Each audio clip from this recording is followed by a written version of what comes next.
انا شروق فتاة الدليفري. بوصل طلبات للمنازل بالسكوتر. ما تستغربوش، مش هتصدقوا انها احلى حاجه حصلت لي رغم المشكلات اللي تعرضت ليها بسببه.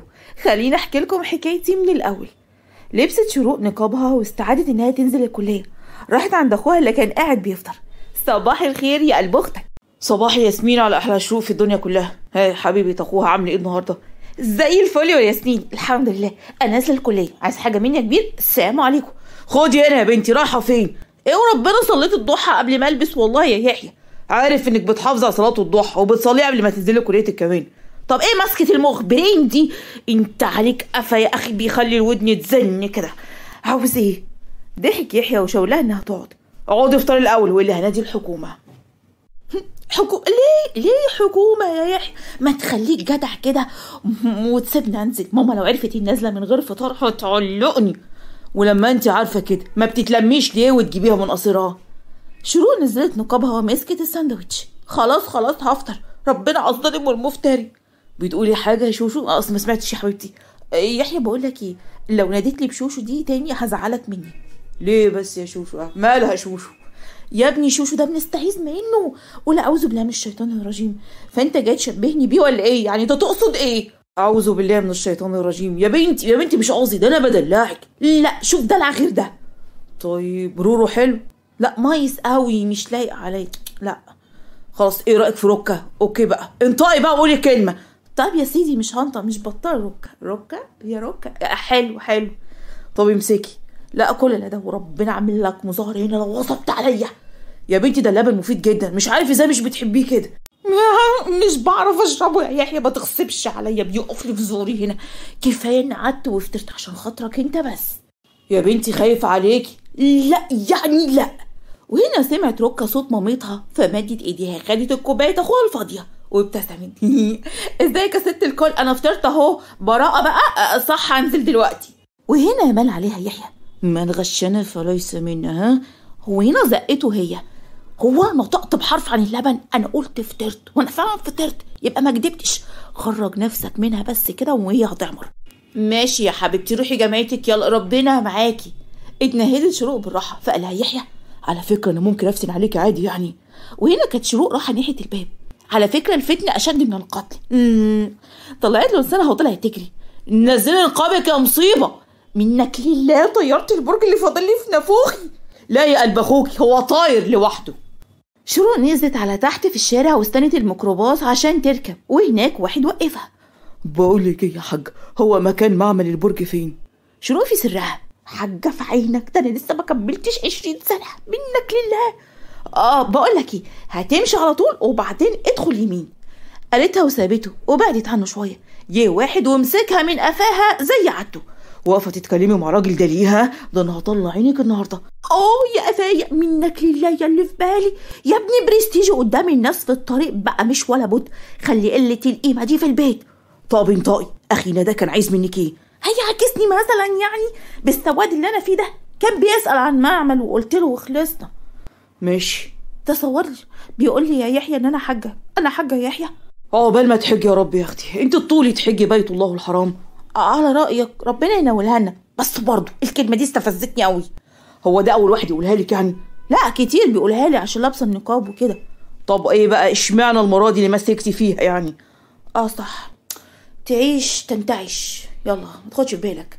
جدع خليكي في طريقك ولا تبالي، طالما مقتنعة باللي بتعمليه ومش بتعملي حاجة غلط. حبيبي يا يحيى تسلم لي يا رب. وجت تمسك ايده. ايه يا بنت ايدك دي واحنا في البيت؟ ايه يا اخويا ايه المشكله؟ ولا انت محروج مني عشان يعني لابسه النقاب وكده يعني؟ محروج منك ايه؟ انت مجنونه. اقول لك ايه، خلاص انجشي وهاتي ايدك يلا واخلصي. ايه ده؟ بصي يا يحيى. وهوب جريت بسرعه وركبت الميكروباص اللي كان وصل ووقف والركاب بتنزل. طلعت وقعدت على الكرسي اللي جنب الشباك. فرح لها يحيى.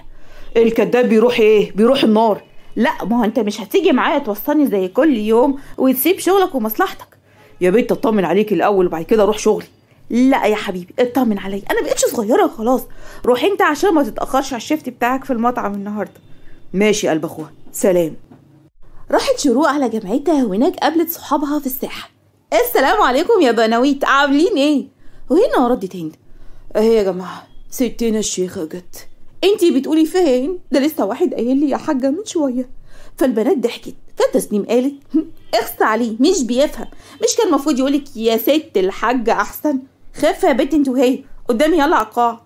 حضروا المحاضرات وفي الاستراحة هند قالت بنات تعالوا معايا اروح لاختي في هندسة اول سنة ليها، خايفة تكون محتاسة هناك. فردت شروق اوكي يلا. وهناك قابلوا اخت هند، كان في بنت اتعرفت عليها وواقفة معاها، واول ما شافت شروق بالنقاب ايه ده نقاب؟ لا ده مفرش ترابيزة السفرة اللي عندنا، ايه رأيك؟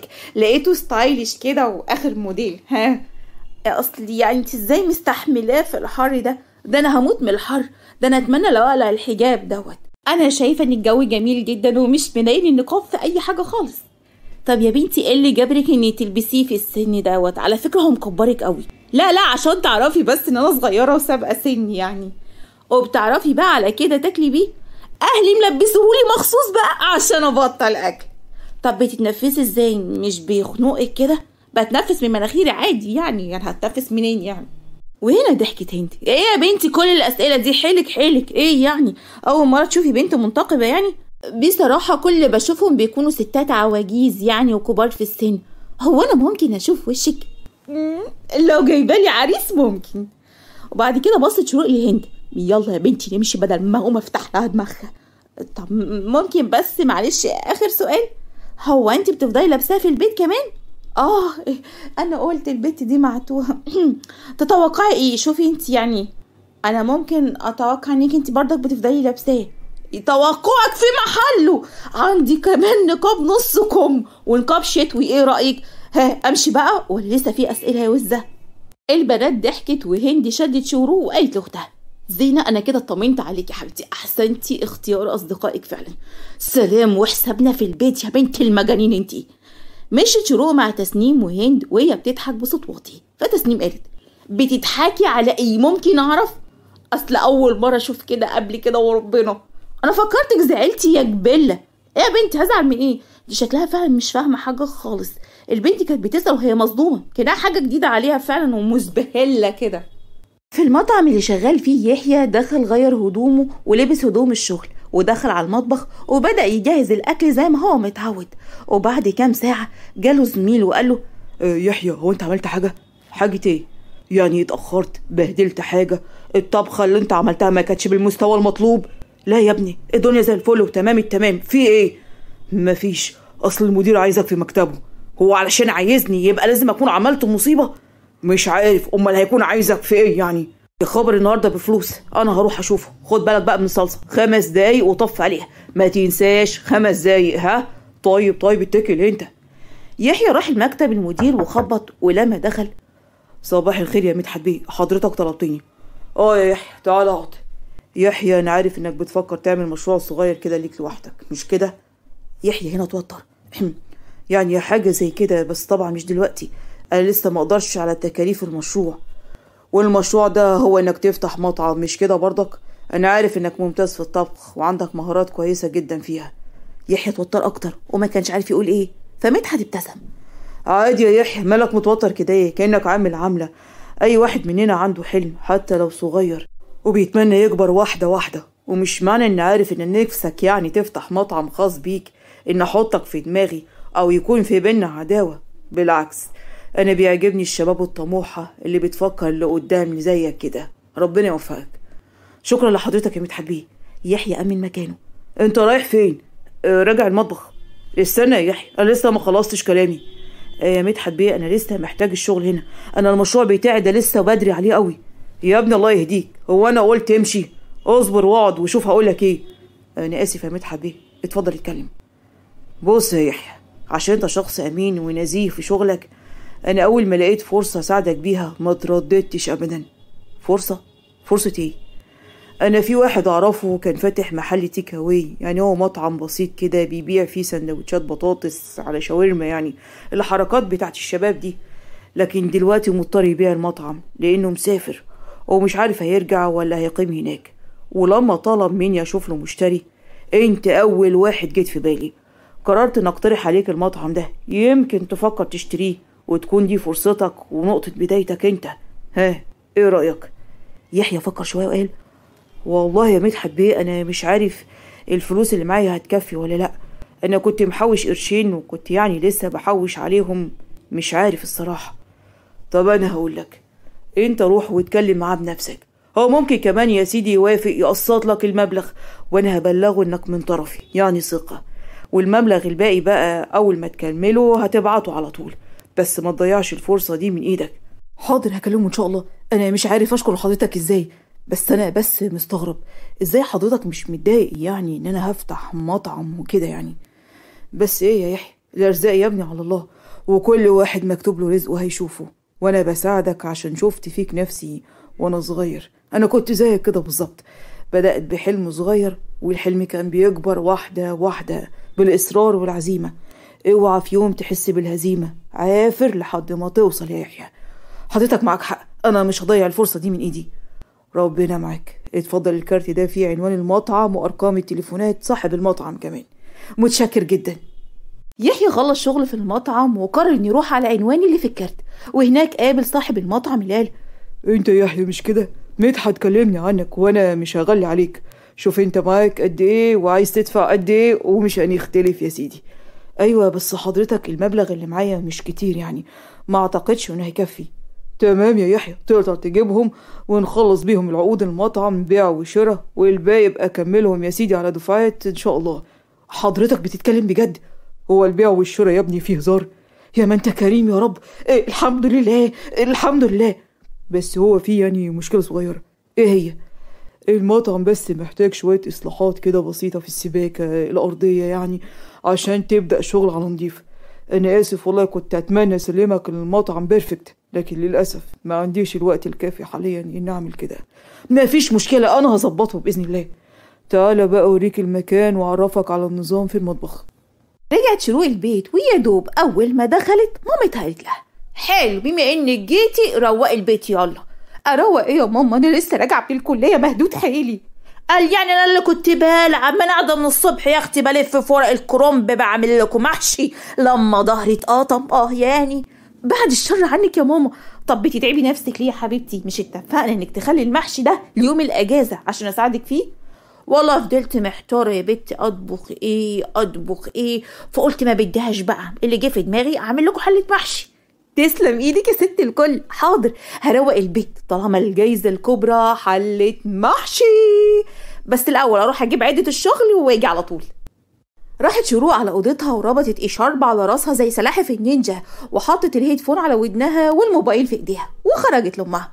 خلاص انا كده جاهزه. يخيبك، هي دي العده اللي بتقولي عليها؟ انا فكرتك يا اختي راح تجيبي جردل الميه والمساح. لا يا ماما، الجردل والشرشوبه دول كماليات، انما دول اساسيات. عليه العوض ومنه العوض. ماما حبيبتي في حاجه؟ لا يا اختي ما فيش يا ضناي، نضفي يلا قبل ما اخوكي يرجع. اوكي يا مامتي. بنتي يا شروق، انت مالك يا بنتي كده مش على بعضك النهارده؟ يمكن يا ماما عشان جعانه مثلا.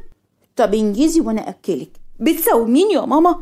سميها زي ما تسميها، المهم شهرة يا شروق. اوكي يا مامتي. لحظه واحده بس افتح الموبايل عشان اردد وياه. فضلت شروق بقى تردد مع الشيخ البخشبندي: مولاي اني ببابك قد بسطت يدي. فجه يحيى ومسكها من قفاها. اوبا انا اتقفشت. جيت يا ابو ايد طويله. ايه يا ابو ايد طويله دي يا بنت؟ كنايه على الحرامي يا قلب اختك. ايه يا اختي؟ سمعيني كده تاني. بهزر يا ابن حميدو، ما تبقاش قفوش كده. بتسمعي ايه يا بنت؟ هكون بسمع ايه الست مثلا يعني؟ بسمع اناشيد، وطبعا من غير موسيقى عشان الموسيقى حرام. ماشي بحسب يعني. عيب عليك، ده انا شروق. جدع بنت. بس شايفاك جاي يعني مزاجك حلو وعالي قوي يعني. الحمد لله يا شروق، بشرة خير، النهارده اخيرا احط رجلي على بدايه طريق الحلم يا بنت. حلو، احكي لي. شكلك كده الموضوع كبير قوي. فضلوا يتكلموا فتره ويحيى يحكي لها على كل اللي حصل. فجاه امها دخلت وصرخت فيها: ينيلك يا شروق، ايه يا ماما حرام عليكي، الشعر وقف من الخضه. يرضيكي كده يا ماما؟ يرضيني يا اختي، يرضيني ونص كمان. ايه بس يا ست الكل. وهنا يحيى مسك شروق من هدومها زي اكنه مسك حرامي الغسيل. شروق مزعلاكي في ايه يا ماما؟ قوليلي. امه حدفته بالشبشب.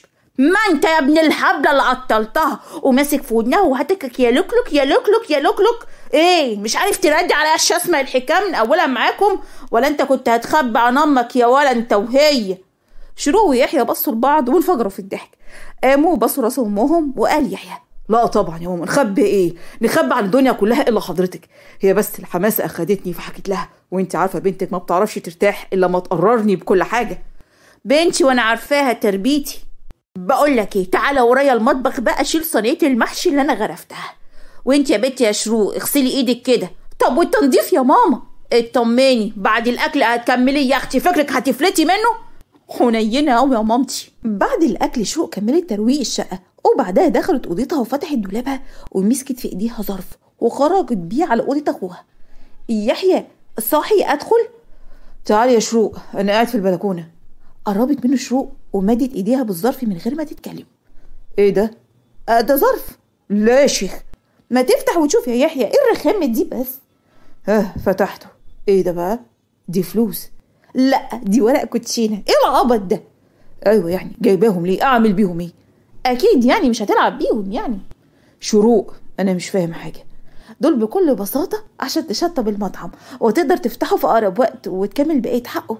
نعم. لا طبعا. ليه يا يحيى؟ انت متخلفه يا شروق، دي فلوس جهازك يا بنتي. طب ليه الغلط ده بس يعني؟ خدي فلوسك دي رجعيها مكانها. لا يا يحيى انا مش محتاجاهم دلوقتي، يعني انا هصبح الصبح اتجوز، انت اولى بيهم دلوقتي عشان مشروعك اللي بتحلم بيه. ما اقدرش اخدهم. ليه بقى؟ لاني ببساطه مش ضامن المشروع ده، ممكن اخسر، ممكن المشروع يفشل وما يمشيش اصلا والفلوس تضيع عليكي. تفاءلوا بالخير تجدوه. ايه يا ابن اليأس ده؟ عشان خاطري اقبلها مني يا يحيى، انت اخويا وحبيبي ومصلحتك من مصلحتي. هقبلها بس على شرط تكوني شريكتي في المطعم. موافقه، وتسميه دلع كرشك. ترى تمام موافق. ايه ندلع مين يا اختي؟ بهزر. خلاص سميه لخمه راس. لا انا هفتح راسك دلوقتي. ايه مش عاجبك الاسامي بتاعتي ولا ايه؟ دي اسامي عظمه. لا انا هسميه جبنا لكم، عشان ناوي يكون اساسه دليفري وتوصيل المنازل، لان المطعم لما شفته كان ضيق قوي، يا دوب 3 ترابيزات. معلش يا يحيى ده في الاول بس، لحد ما ربنا يكرمك كده بحاجه اكبر. راضي والله والحمد لله. هو انا كنت اصدق ان الدنيا تتيسر لي بالسهوله دي؟ الحمد لله، فضل ونعمه من ربنا.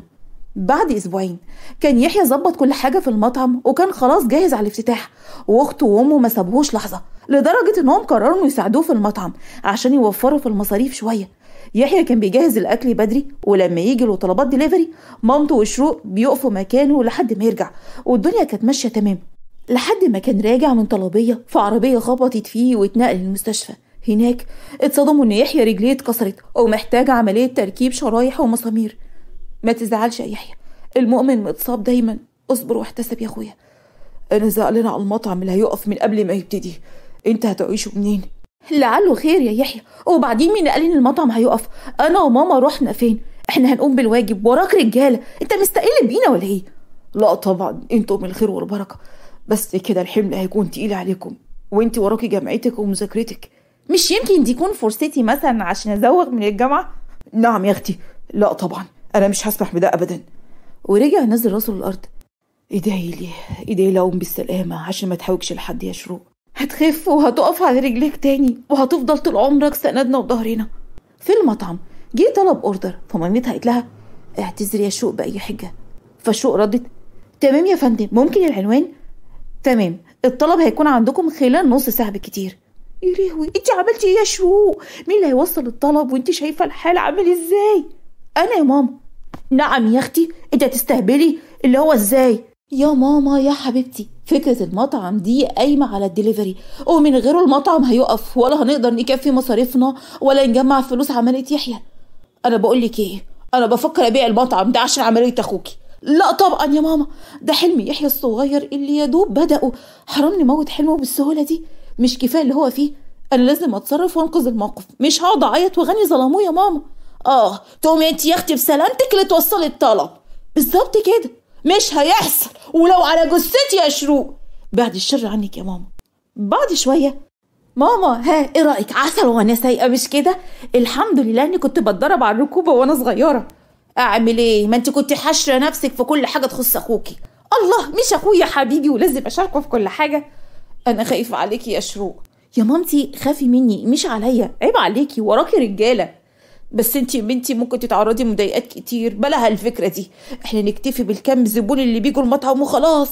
خلاص بقى يا ماما، وبلاش شغل الافلام الابيض واسود دوت، قديم قوي يا ماما. اسمعي، لو حد يضايقك انا مش هوافق انك تكملي، انتي فاهمة؟ ماشي يا ست الكل. لا اله الا الله محمد رسول الله. ركبت شروق السكوتر وهي حاسه بحماس كبير، هي مبسوطه بالمغامره الجديده اللي هتقوم بيها. وهي سايقه السكوتر شافت واحد راكب العربيه وبيبص عليها، وفجاه لبس في حيطه. يا عيني الراجل اتصدم. معلش، عشان اول مره تشوف منتقبه يعني وسايقه سكوتر، بكره تتعود وتاخد مناعه. وبعدها شافت واحد راكب موتوسيكل، اول ما شافها ايه ده بقى؟ حاسب. الراجل دخل في الموتوسيكل تاني، كان برضه متنح. اول ما شافني ضحكت شروق وقالت مش قلت لك حاسب. اول ما وصلت على المكان المطلوب لقيت الناس اتلمت حواليها وفضلوا يضحكوا. ايه ده ستنا الشيخة، مكانك مش هنا، مكانك في الجامعة يا حاجة. وناس تانية كانت بتصور. صور يلا وحطها على النت، دي هتجيب مشاهدات ياما وتعليقات ايه مسخرة. يخرب بيت كده يا جماعة، ما هو في كده يا جدعان. شروق مسكت الاوردر وخدته بسرعة وطلعت على العمارة، وهناك بدأت تتنفس وتحاول تتحكم في أعصابها. اتنفسي بهدوء يا شروق، هدي نفسك، ما تهتميش. انت عملتي كده عشان تساعد اخوكي وعيلتك. خدي نفس، وبعدين انت ما بتعمليش حاجة غلط، هما اللي غلطانين مش انت. امضي في طريقك ولا تبالي زي ما يحيى دايما بيقولك. طلعت كام سلمة وقالت بس لو عرف مش هيوافق اروح تاني، وهيقفل مطعمه ويموت حلمه. لا لا لا لا، انا مش هقوله على اللي بيحصل ده. خبطت على الباب وسلمت الاوردر واخدت الفلوس ونزلت تاني. واللي ما جت تركب لقيت الكل بيقولها انت مكانك مش هنا، مش اي حاجة تعملوها وخلاص، سبتوا ايه للرجالة ها؟ وواحد تاني هو الحلال ده بتاعت قال الله وقال رسول. الست الحاجة الركوبة كانت حلوة، انبستي بقى، بس ما تكررهاش تاني، ماشي يا ماما؟ وفضلوا يضحكوا عليها. شروق زعلت وكانت هتعيط، وكانت خلاص هتشيل الفكرة من دماغها، واللي يحصل يحصل. بس سمعت واحد قرب منها وقال لها سيبك منهم يا بنتي، انت اكيد لجأتي للشغل ده عشان انت محتاجاه. الشغل مش عيب، وانت محتشمة وسترة نفسك ومش بتحوجي نفسك لحد ولا بتشتغلي في حاجة حرام. كملي يا بنتي في طريقك وربنا يوفقك. شروق ابتسمت له لانه كلامه جاب لها طاقة امل. رجعت على المطعم تاني مبتسمة، اخدت كام اوردر تاني توصلهم، وبرضه ما سلمتش من كلام الناس. وقفت في نص الطريق واخدت نفس طويل. شروق انت قدها، هيتكلموا كام يوم وبعد كده هيسكتوا زي اي حاجة في الاول. اتحملي عشان خاطر اخوكي. كملت تاني في طريقها وسمعت بنت في البلكونة بصي يا ماما، البنت اللي راكبة سكوتر دي. وبنت تانية قالت بحماس هجيب الموبايل واصورها واوريها لاصحابي في المدرسة. شروق قالت لنفسها بصي يا شروق للجانب الايجابي، انت رسمتي البسمة على وش الاطفال اول ما بيشوفوكي بيضحكوا. اي نعم بيضحكوا عليكي بس ما يضرش، المهم ان هما بيضحكوا. في الجامعة هند قالت بنات شفت البنت اللي بيطلقوا عليها فتاة الدليفري؟ وهنا ردت تسنيم انا حاسه ان البنت دي تشبهك قوي يا ركا، مش كده؟ وهنا ركا اتوترت تشبهني ازاي يعني؟ فردت هند ركا انت مالك ارتبكتي كده؟ لا ابدا ما فيش. خدي تعالي هنا يا ركا. لا انا بقول سلام عليكم. جريوا عليها بعد ما اتاكدوا انها هي. يخرب بيتك انت بجد؟ طب ازاي بقى وليه؟ ازاي زي ناس عادي يعني، ايه المشكله؟ ليه بقى؟ عشان ما تحوجش لحد يا هند، عشان اخويا لما يقوم من رقدته ويلاقي ان الدنيا ماشيه، عشان ما يحسش بالعجز وان برقدته شرد امه واخته من بعده. فتسنيم قالت لا جدعه يا ركا، انت مليون راجل بجد. الحوجه مر قوي يا تسنيم، ربنا ما يكتبها على حد. مصاريف علاج يحيى لوحدها مكلفه قوي، والحمد لله على كل حال. البنات قررت انها تقف جنب شروق بعد الكليه، فقالت لو عايزين تساعدوني فعلا ادعوا لي كتير قوي من قلبكم ان ربنا يعيني ويقويني على اللي انا بعمله. فردت هند بس احنا فعلا عايزين نساعدك يا ركا، ودراستكم واهلكم، انا مش عايزه اعمل لكم مشاكل. لا من الناحيه دي اطمني. فابتسمت وقالت حس كده بقى تقدروا تقفوا مع ماما في المطعم، بس خدوا بالكم ماما بتلطش على طول ولا تبالي. هو كلكم لا تبالوا كده يعني ولا ايه؟ اي نعم. بعد الجامعة البنات راحوا مع بعض، وبدأت هند وتسنيم تساعد أم ركا، وركا جهزت الأوردرات وانطلقت بالسكوتر. ولما وصلت شروق للمكان المطلوب خبطت، ففتح لها شاب، وأول ما شافها بالنقاب ايه ده؟ هو انت اللي جايبه الأوردر؟ أيوة يا فندم اتفضل. اتفضلي، انت بتهزري بقى؟ انت عايزه ايه؟ عايزين اخد اكلي من واحده زيك؟ واحدة زيي؟ ازاي؟ مش فاهمة. يعني واحده لابسه اسود في اسود وحاطه حته شاش على وشها ومقرفه زيك، اخد منها الاكل ازاي؟ شروق حاولت تتحكم في اعصابها وقالت حضرتك لو عايز تلغي الاوردر ممكن تلغيه بذوق عن كده، وبلاش تجريح بالشكل ده، انا ما اتقبلش ابدا الكلام ده. تتقبلي ايه ولا ما تتقبليش؟ انت ليك عيب تتكلمي اصلا؟ هو ايه القرف ده والتخلف والرجعيه اللي انت فيه؟ شروق اتحركت عشان تمشي من قدامه وتطلع الدور اللي فوقيه لانها توصل اوردر هناك، فزعق وقال استني عندك هنا، امشي اطلعي من العماره دي كلها، مش عايزه المحك هنا خالص. حضرتك رفضت الاوردر وانتهينا، انت ايه مشكلتك؟ مش متقبل هيئتي غيرك متقبله، ممكن من فضلك تعديني عشان اشوف شغلي؟ يستحيل، اتفضلي حالا امشي بدل ما اطلب لك البوليس حالا. حضرتك هو انا اذيتك في ايه؟ ليه عايز تسبب لي المشاكل؟ لو مش عايزه مشاكل امشي من هنا. شروق نزلت وهي زعلانه لانها كانت عايزه تسلم اوردر للشقه اللي فوق ضروري، ولما نزلت تحت لقيت بنتي ماشيه فنادت عليها من فضلك ممكن معلش تطلعي الاوردر ده لشقه 13؟ معلش هتعبك معايا. ايه ده ركة؟ ايه ده هو انت تعرفيني؟ انا هنا صاحبة زينة، افتكرتيني؟ اهلا يا هنا، ازيك؟ معلش ما كنتش مركزة. كويسة ومبسوطة قوي اني شفتك، بس انت عرفتيني ازاي؟ لا ما هو انا حفظت شكلك خلاص يعني، ومبسوطة باللي انت بتعمليه جدا، برافو، انا بحب كده وبحب البنت كده اللي بتعتمد على نفسها. كمان عرفتي اني فتاة الدليفري؟ طبعا، وكمان طلبت اوردر. ها جبتيه معاكي ولا ايه؟ ايه ده هو انت اللي في العمارة دي شقة 5؟ انت كنت هتطلعي الاوردر لشقة 13 وتسيبيني ولا ايه؟ لا انا فعلا طلعت عشان اوصله، بس فتح لي واحد كده ورخم عليكي مش كده؟ رخم؟ تقدري تقولي كده انه هزقني وطردني بره العمارة كلها. يا خبر، معلش اصل احنا جايين من بره وطبعا راجعين بافكار غريبة شوية عن النقاب يعني، بس لما عرفتك واتعرفت على بنات تانية في الجامعة لقيت انكم بنات عادي جدا زينا يعني. امال يعني جايين من الفضاء مثلا؟ ايه ده انت لسه هنا وكمان واقفه مع اختي؟ لا لا، ده انا هطلب لك البوليس حالا. سامر اهدأ، دي ركة صاحبتي. انت ازاي تصاحبي الاشكال اللي زي دي؟ شايفه يا هنا والله انا ماسكه نفسي عنه بالعافيه. اسفه يا ركة، سامر دي بنت كويسه مش زي ما انت فاهم، صدقني انا قربت منها وفي بنات كتير منتقبه وما طلعوش زي ما احنا كنا بنسمع عنهم عن القاعده والناس دي يعني. ركة دي عسل وطيبه قوي، وكمان بنت مليون راجل، بتساعد اهلها وبتساعد نفسها. هنا انا لازم امشي، انا اتاخرت قوي، ممكن من فضلك تطلعي الاوردر ده لشقه 13 بالله عليكي ضروري. طب استني الحساب. لا اعتبريه هديه مني ليكي، وحساب شقه 13 اندفع خلاص، قالته وانطلقت بالسكوتر. طلع سامر مع اخته فلقى ست كبيره في السن. بقول لك ايه يا ابني، هو ما فيش حد بعت لي طلبيه اكل لشقتي النهارده؟ ايه يا حاج اهو اتفضلي. الحمد لله يا رب، ربنا يبارك لها ويحفظها ويسترها دنيا واخره، زي ما بتساعدني قادر يا كريم. بتساعدك ازاي؟ مش فاهم.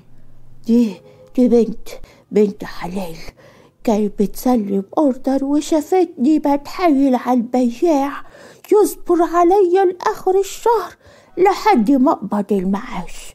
لقيتها قربت مني وبست على راسي ووعدتني انها كل يوم هتبعتلي اكلي عشان ما تحوكش لحد، ومن يومها يا ابني وهي ملتزمة معايا بوعدها.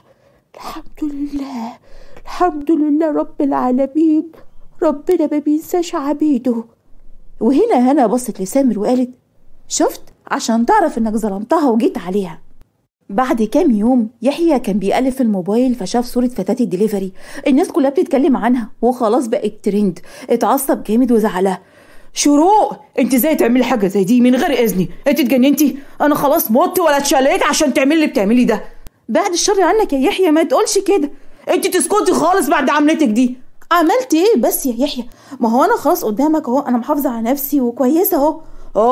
ما هو اصلك ما قريتيش التعليقات والناس بتقول عليكي ايه، وتلاقيكي ما سلمتيش من كلام الناس في الرايحه والجايه، مش كده؟ قوليلي وفيها ايه بس يا يحيى؟